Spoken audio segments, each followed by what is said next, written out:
आइए आज हम लोग मानव भूगोल के मूल सिद्धांत के चौथे अध्याय का हम लोग अध्ययन करेंगे। और चौथा अध्याय है बहुत महत्वपूर्ण है, जो कि हम लोगों को उसे बहुत अच्छे तरीके से समझना चाहिए। तो इस प्रकार से हम लोग इसके पहले जनसंख्या संगठन को पढ़ा था। आज हम लोग अध्याय 4 मानव विकास का अध्ययन करेंगे। तो मानव विकास जिसको अंग्रेजी में ह्यूमन डेवलपमेंट कहा जाता है, ठीक। तो इस प्रकार से मानव विकास को समझना बहुत ज़रूरी है। इसके हम थोड़ा इंट्रोडक्शन में जाते हैं कि प्रकृति परिवर्तनशील और मानव प्रगतिवान है। आदिकाल से लेकर वर्तमान काल तक मानव प्रगति और विकास के अनेक झंझावात झेलता आया है।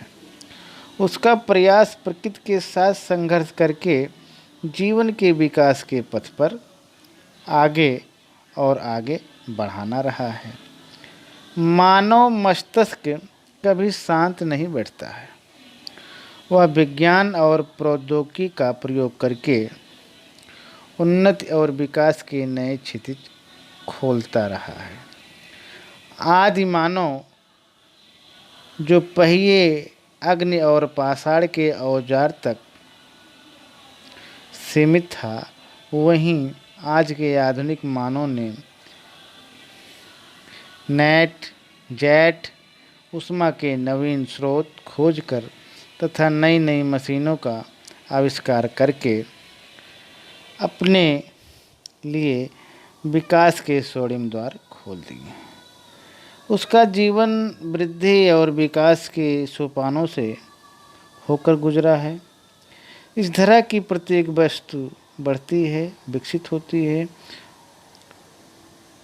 पौधे वृक्ष के रूप में, गांव नगर के रूप में, विचार दर्शन के रूप में और राष्ट्र विकसित राष्ट्र के रूप में वृद्धि और विकास पर आगे बढ़ते हैं। इस प्रकार से वृद्धि और विकास दोनों ही शब्द एक समान प्रतीत होते हैं, जो परिवर्तन की ओर इशारा करते हैं। इनमें से वृद्धि मात्रात्मक और मूल्य निरपेक्ष है, जो धनात्मक या ऋणात्मक हो सकती है। विकास वह गुण है, वह गुणात्मक परिवर्तन है जो, ठीक। तो यहीं तक हम लोग देखेंगे, ठीक है, कि कितने अच्छे तरीके से मानव विकास को बताया गया है।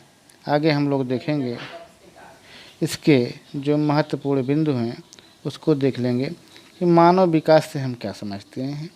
What is the means of human development. मानव विकास मानव जीवन में गुणात्मक और क्रियात्मक वृद्धि होना है। विकास का मतलब गुणात्मक परिवर्तन, और वृद्धि से तात्पर्य है मात्रात्मक परिवर्तन, ठीक। विकासहीन वृद्धि अर्थात गुणात्मक परिवर्तन के बिना वृद्धि होना, उसको विकासहीन वृद्धि कहेंगे। और विकास युक्त वृद्धि का मतलब है गुणात्मक परिवर्तन के साथ वृद्धि होना, विकास युक्त वृद्धि है।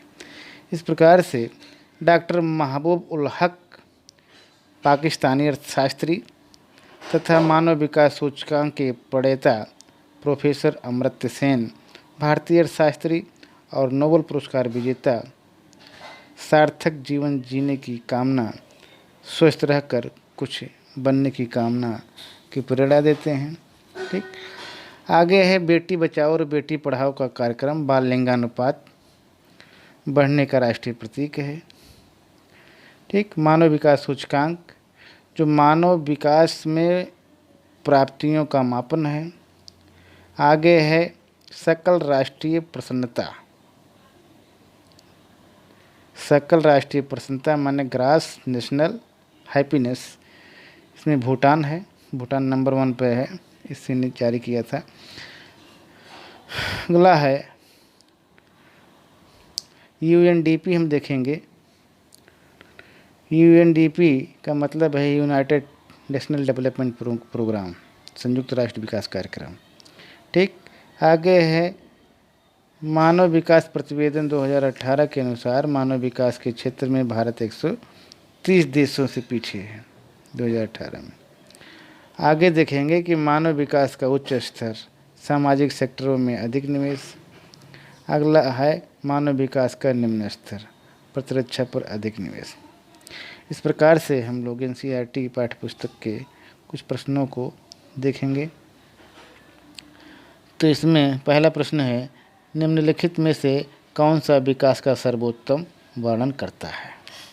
इसका उत्तर ख है, गुण में धनात्मक परिवर्तन। ठीक, अगला प्रश्न है, मानव विकास की अवधारणा निम्नलिखित में से किस विद्वान की देन है? तो मानव विकास की अवधारणा, ये खा उत्तर है, डॉक्टर महबूब उल हक महोदय ने दिया था। नेक्स्ट क्वेश्चन है कि निम्नलिखित प्रश्नों के उत्तर लगभग 30 शब्दों में दीजिए। मतलब ये लघु उत्तरीय प्रश्न है, अति लघु में आएंगे।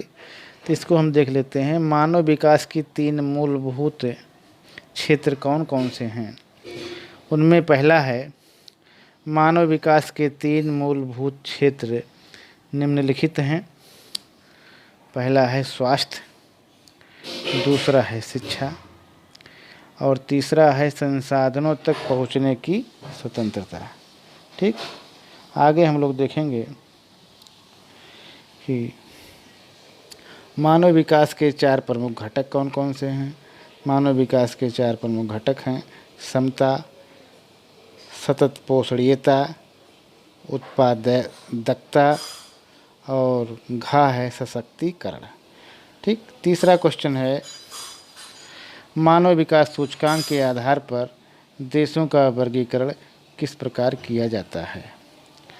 ठीक, तो मानव विकास सूचकांक के आधार पर देशों का वर्गीकरण निम्नवत प्रकार से किया जाता है। आप देख सकते हैं कि पहला है पॉइंट है 0 से 8 से अधिक स्कोर वाले देश, उच्च श्रेणी।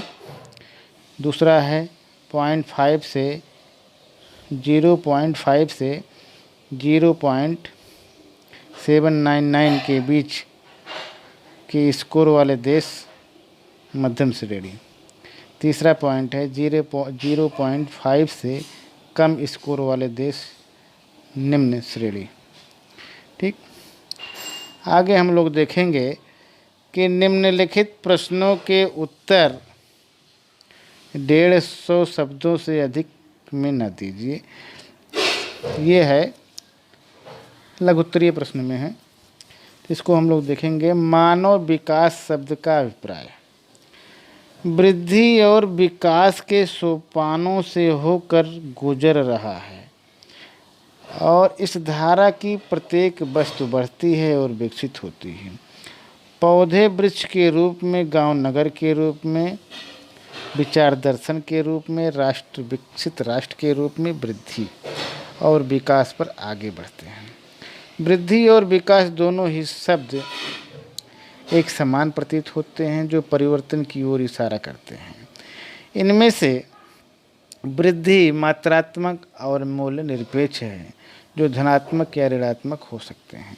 विकास वह गुणात्मक परिवर्तन है जो मूल्य सापेक्ष होता है। वर्तमान दशाओं में वृद्धि का होना विकास का द्योतक है, अर्थात गुणवत्ता में सकारात्मक परिवर्तन होना ही विकास है। ठीक, इस प्रकार से अगला प्रश्न है, मानव विकास की अवधारणा के अंतर्गत समता और सतत पोषणीयता से आप क्या समझते हैं, इसे भी हम लोग देखते हैं। तो इसमें है पहला पॉइंट, समता की अवधारणा। तो समता बराबरी के भाव को व्यक्त करने वाला शब्द है, अर्थात प्रत्येक व्यक्ति के पास उपलब्ध अवसरों के लाभ उठाने की समानता होना ही समता है। अवसरों की समानता का उपभोग करने में लिंग, प्रजाति, आय और जातिवाद की बाधाएं नहीं होनी चाहिए। इन बाधाओं का सामना प्रत्येक काल और समाज में होता रहा है। ठीक, और भारत में स्त्रियां और आर्थिक दृष्टि से दुर्बल वर्ग के बच्चे विद्यालयों में अपनी पढ़ाई पूरी नहीं कर पाते हैं। निर्धनता, बेरोजगारी और दयनीय पारिवारिक दशाएं उन्हें पढ़ाई बीच में छोड़ने को विवश करती हैं। शिक्षा तक उनकी पहुंच न होना इस वर्ग के विकल्पों को सीमित कर देता है, जिससे उनका विकास बाधित हो जाता है। आगे हम लोग देखेंगे सतत पोषणीयता की अवधारणा। प्रत्येक व्यक्ति को वृद्धि और विकास के लिए उचित जीवन निर्वहन के लिए सतत पोषण की आवश्यकता होती है। सतत पोषणीयता से आशय प्रत्येक पीढ़ी को अपने पर्यावरणीय और वित्तीय संसाधनों के उपयोग की समानता और स्वतंत्रता मिलने से लगाया जाता है। प्रत्येक पीढ़ी को सतत पोषणीयता के लिए संसाधनों का उपयोग विवेकपूर्ण ढंग से करना चाहिए, क्योंकि इनमें से किसी भी एक का दुरुपयोग भावी पीढ़ी के विकास मार्ग में बाधाएं खड़ी कर सकता है। ठीक, इस प्रकार से आगे हम लोग देखेंगे, ये सब हम लोग देख चुके हैं। आगे हम लोग देखेंगे इसके बहुविकल्पीय प्रश्नों को। तो बहुविकल्पीय प्रश्न में पहला प्रश्न है, विकास का अर्थ निम्न में से क्या है। तो विकास का अर्थ इसमें इसका उत्तर देखेंगे तो पहले का उत्तर है खा। पहले का उत्तर क्या खा है। विकास का अर्थ है गुणात्मक परिवर्तन होना। ठीक, और दूसरा प्रश्न है, बाल लिंग अनुपात में गिरावट के मुद्दे को संबोधित करने के लिए भारत सरकार ने निम्न में से कौन सा कार्यक्रम प्रारंभ किया था। ठीक, इस प्रकार से ये दूसरे का घा है, दूसरे का घा। ठीक, दूसरे का घा का मतलब बाल लिंग अनुपात में गिरावट के मुद्दे को संबोधित करने के लिए भारत सरकार ने क्या बताया था, बेटी बचाओ बेटी पढ़ाओ घा। ठीक, दूसरा। ठीक, आगे तीसरा हम लोग देखेंगे। तीसरा प्रश्न है, डॉक्टर महबूब उल हक निम्न में से कौन है। डॉक्टर महबूब उल हक निम्न में से कौन है, वो क्या है, वो एक अर्थशास्त्री हैं। कहाँ के रहने वाले हैं, पाकिस्तान के। अगला प्रश्न है, प्रोफेसर अमर्त्य सेन का संबंध निम्न में से किस देश से है। तो इसको भी देख लेते हैं। प्रोफेसर अमर्त्य सेन का संबंध निम्न में से किस देश से है। तो इसका उत्तर क्या होना चाहिए, इसका उत्तर का है। ठीक, भारत से। तो हमारे देश के थे प्रोफेसर अमर्त्य सेन। अगला प्रश्न है, निम्न में से किस देश का मानव विकास स्तर भारत से ऊंचा है। निम्न में से किस देश का मानव विकास का स्तर भारत से ऊंचा है। ये पांचवा प्रश्न है और पांचवें प्रश्न का उत्तर है घा। पाँचवें प्रश्न का उत्तर है घा, मतलब श्रीलंका। यानी श्रीलंका का मानव विकास स्तर भारत से ऊंचा है। ठीक। अगला प्रश्न है, संसार के उच्च मानव विकास वाले देशों की सूची में निम्न में से कितने देश आते हैं? निम्न में से कितने देश आते हैं? तो छठा प्रश्न है, छठा प्रश्न का उत्तर है, छठे का खा है, छठे प्रश्न का उत्तर है खा। तो इस प्रकार से हम कह सकते हैं संसार के उच्च मानव विकास वाले देशों की सूची में निम्न में से 53 देश आते हैं। ठीक। अगला प्रश्न है, मानव विकास के निम्न स्तर वाले देश निम्न में से किस सेक्टर पर अधिक व्यय करते हैं? किस सेक्टर पर अधिक व्यय करते हैं? सातवां प्रश्न है, इसका उत्तर है घा, तो प्रतिरक्षा पर। मानव विकास के निम्न स्तर वाले देश निम्न में से किस सेक्टर पर अधिक व्यय करते हैं? तो है घा है क्या है? प्रतिरक्षा।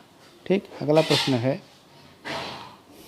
कि निम्न में से कौन सा विकास का सर्वोत्तम वर्णन करता है?